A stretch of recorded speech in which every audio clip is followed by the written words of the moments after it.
CWMA ಆದೇಶವನ್ನ ಮಾಡಿ ತಮಿಳುನಾಡಿಗೆ ನೀರನ್ನು ಹರಿಸುವಂತ ಒಂದು ಕೆಲಸವನ್ನ ಮಾಡಿದೆ. ಸದ್ಯ ಈಗ ನಮ್ಮ ಜೊತೆ ಮಾತನಾಡಲಿಕ್ಕೆ ನಟರಾದಂತ ಕುಮಾರ್ ಬಂಗಾರಪ್ಪ ಅವರು ಇದ್ದಾರೆ. ನಾನು ಅವ್ರನ್ನ ಮಾತನಾಡಿಸುವಂತ ಕೆಲಸ ಮಾಡ್ತೀನಿ. ಸರ್, ಇವತ್ತು ಪ್ರತಿಭಟನೆಯಲ್ಲಿ ಕೂಡ ಭಾಗಿಯಾಗಿದ್ರಿ, ಏನ್ ಹೇಳ್ತೀರಿ ಬಗ್ಗೆ?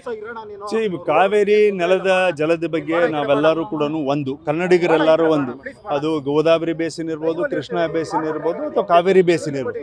ಇವತ್ತು ಇಡೀ ರಾಜ್ಯ ನಮಗೆ ಬರಗಾಲದಲ್ಲಿದೆ. ಇಂಥ ದಿನದಲ್ಲಿ ಅದರಲ್ಲೂ ವಿಶೇಷವಾಗಿ ಕಾವೇರಿ ಕೊಳದಲ್ಲಿ ಮಳೆ ಪ್ರಮಾಣ ಭಾಳ ಕಡಿಮೆ ಇದೆ ಮತ್ತು KRS ನಮಗೆ ತುಂಬಿಲ್ಲ ನೀರು. ಇವತ್ತಿನ ದಿನದಲ್ಲಿ CWC ಕೊಟ್ಟಿರ್ತಕ್ಕಂಥ ಆದೇಶ ಏನಿದೆ, ತೀರ್ಪೇನಿದೆ, ನಾವು 3,500 ಕ್ಯೂಸೆಸ್ ನೀರು ಬಿಡಬೇಕು ಅಂತೇಳಿ, ಇದು ಜನಗಳ ರೈತರ ವಿರುದ್ಧವಾಗಿರ್ತಕ್ಕಂಥದ್ದು.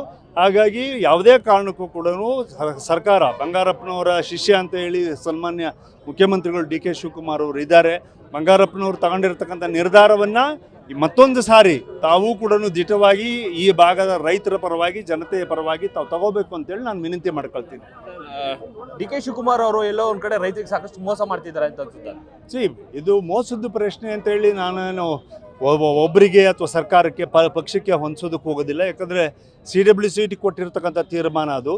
ಅಲ್ಲಿ ನಾವು ವಾದ ಮಂಡನೆ ಮಾಡಬೇಕಾದ್ರೆ ನಾವು ವಸ್ತುಸ್ಥಿತಿನ ನೋಡಬೇಕು. ಮಾನ್ಯ ಮುಖ್ಯಮಂತ್ರಿಗಳು, ತಮಿಳುನಾಡು ಮುಖ್ಯಮಂತ್ರಿ ಕರ್ಕೊಂಬಂದು ಏರಿಯಲ್ ವ್ಯೂ ಮಾಡಿಸೋದ್ರ ಬದಲು CWC ಅವ್ರನ್ನ ಕರ್ಕೊಂಬಂದ್ಬಿಟ್ಟು ಏರಿಯಲ್ ವ್ಯೂ ಮಾಡಿಸ್ಬೇಕು, ಏನು ಇಲ್ಲಿ ವಸ್ತುಸ್ಥಿತಿ ಏನಿದೆ ಅಂತೇಳಿ ಆ ಪ್ರಕಾರವಾಗಿ ಹೋದರೆ ತುಂಬ ಒಳ್ಳೆಯದು ಅಂತೇಳಿ ನಾನು ಭಾವಿಸ್ತೇನೆ. ಸರ್, ಎಲ್ಲ ಒಂದ್ ಕಡೆ ಸಾಕಷ್ಟು ತಮಿಳುನಾಡಿಗೆ ನೀರು ಹರಿಸುವಂತ ಕೆಲಸದಲ್ಲಿ DK ಶಿವಕುಮಾರ್ ಅವರು ಸಾಕಷ್ಟು ಪಾಲನ ವಹಿಸಿದ್ದಾರೆ ಅಂತ ಸಾಕಷ್ಟು ಆಕ್ರೋಶಗೊಳ್ತಾ ಇರ್ತಕ್ಕಂಥದ್ದು ರೈತರು ಕೂಡ.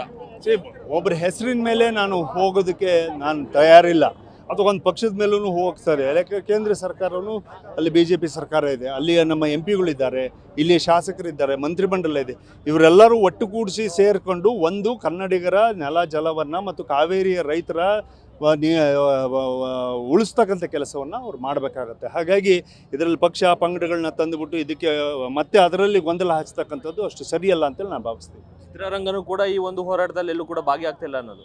ಇವಾಗ ಫಿಲ್ಮ್ ಚೇಂಬರ್ನವರು ಈಗಾಗಲೇ ಘೋಷಣೆ ಮಾಡಿದ್ದಾರೆ, ಎಲ್ಲ ಚಿತ್ರರಂಗದ ಎಲ್ಲ ತಂತ್ರಜ್ಞರು ಇರ್ಬೋದು, ಕಲಾವಿದರುಗಳಿರ್ಬೋದು, ಎಲ್ಲರೂ ನಾವು ಕಾವೇರಿಯ ವಿಚಾರವಾಗಿ ನಾವು ಇದ್ರ ಜೊತೆಗೆ ಇದ್ದೀವಿ ಅಂತ ಏನು ಘೋಷಣೆ ಮಾಡಿದ್ದಾರೆ.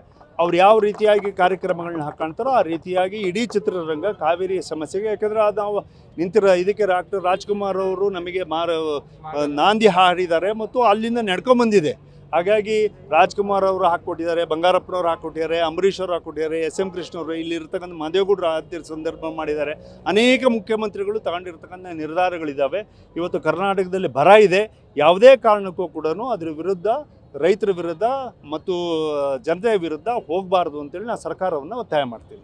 ಮುಂದಿನ ದಿನಗಳಲ್ಲಿ ನೀವು ಕೂಡ ಹೋರಾಟಕ್ಕೆ ಭಾಗಿಯಾಗ್ತಿರೋದು?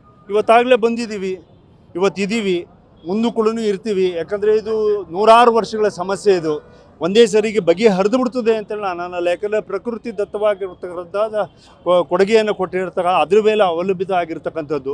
ನಾವು ನೀರನ್ನು ಬಳಕೆ ಮಾಡೋದ್ರಲ್ಲೂ ಕೂಡ ನಾವು ಒಂದು ಸ್ವಲ್ಪ ಇನ್ಮೇಲೆ ನೋಡ್ಕೊಂಡು ಮಾಡಬೇಕು. ಯಾಕಂದರೆ ಜನಸಂಖ್ಯೆ ಸ್ಫೋಟ ಆಗಿದೆ, ವ್ಯವಸಾಯ ಮಾಡ್ತಕ್ಕಂಥ ಪ್ರದೇಶನೂ ಕೂಡ ಜಾಸ್ತಿ ಆಗಿದೆ.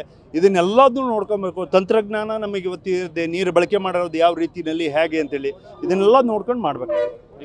ಇದಿಷ್ಟು ನಟ ಕುಮಾರ್ ಬಂಗಾರಪ್ಪ ಅವರ ಮಾತಾಗಿರ್ತಕ್ಕಂಥದ್ದು. Mohan, news first, Mandya.